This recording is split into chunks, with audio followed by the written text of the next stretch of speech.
the average Paul Kagame supporter.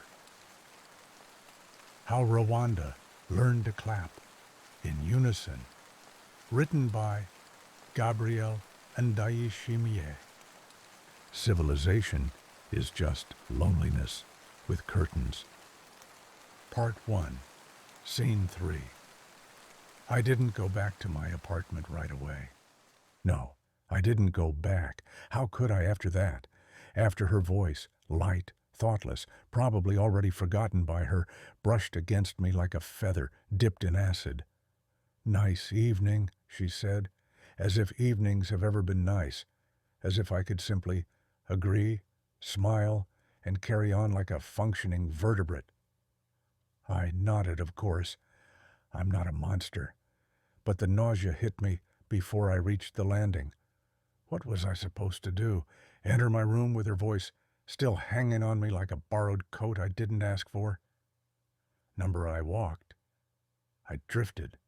I hid myself in the cracks of Kigali, like some worm retreating from a warm touch. It wasn't the words. It was the ease with which she said them, the effortlessness of living. She didn't even see me, not really, and yet somehow that was worse. After she left, after the hallway swallowed the sound of her heels and the air stopped pulsing with her voice, I stood on the stairs like a man who'd walked into his own funeral and realized the speeches had already been given. I don't know how long I was there, maybe 3 minutes, maybe 30. The fluorescent light above me flickered once, then settled. A small mercy. I didn't want to be seen just then, not by light, not by God, certainly not by her. It wasn't her words that got to me. Not exactly. It was the certainty. The way she delivered her outrage like a court ruling. I don't know if she believed what she said or if she just needed to believe it harder than I needed to speak, but something about the force of her righteousness sank into me like water into rot. Not because she was right, but because I realized I would never be as useful to the world as she was to the regime. Even in my clearest moments, I am only debris, floating, remembering, scribbling margins no one will read. When I finally moved, I didn't go up. I went out. I walked for hours, past buildings that looked like they'd been designed to forget things, past government offices glowing with clean, curated light, past security guards who didn't look at me and trash bins that smelled like nothing at all. Kigali at night has the shape of peace and the breath of something held too long.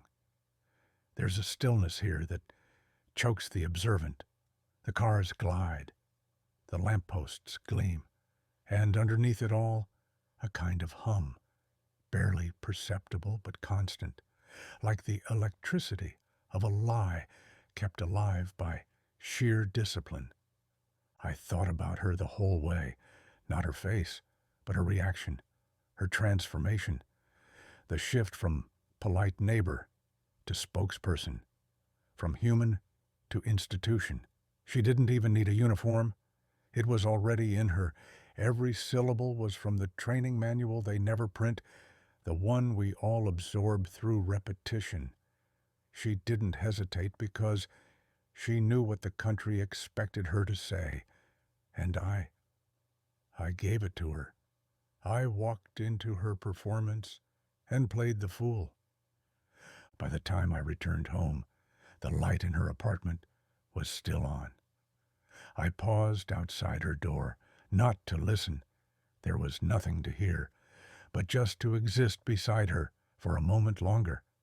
I imagined her inside, pouring tea, emailing reports, or maybe messaging someone important to say, "He started talking, just a joke, but worth noting." Or maybe not. Maybe she really believed everything she said. Maybe that's worse. In my room, I didn't turn on the lights. I sat in the dark. I didn't drink. I didn't write. I didn't even move for a long time because something had changed. Not outside. Not in her. In me. I had said something dangerous and been scolded, not punished. And somehow that was worse. It made me realize there may be no dramatic reckoning waiting. No arrest. No exile. Just this. Being noticed, then dismissed. Being known, then ignored. The state's cruelty wasn't always sharp. Sometimes it was apathetic. Sometimes it simply let you rot in your small truth until you forgot what you meant to say in the first place.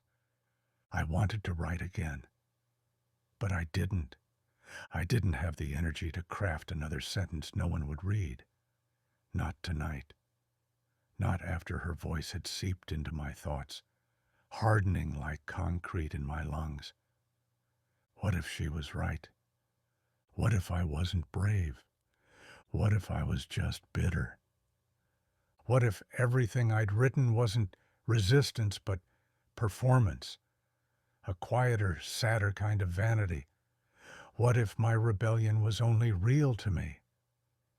And yet, even in that doubt, something stirred. Not hope, not resolve. Just a flicker of spite. That ugly, pathetic thing that lives beneath shame and still wants to leave a mark. If she was the mouthpiece, maybe I'd become the echo. Useless, maybe, but persistent. And somewhere between that thought and morning, I opened the laptop. I didn't write her name, but she was in every word.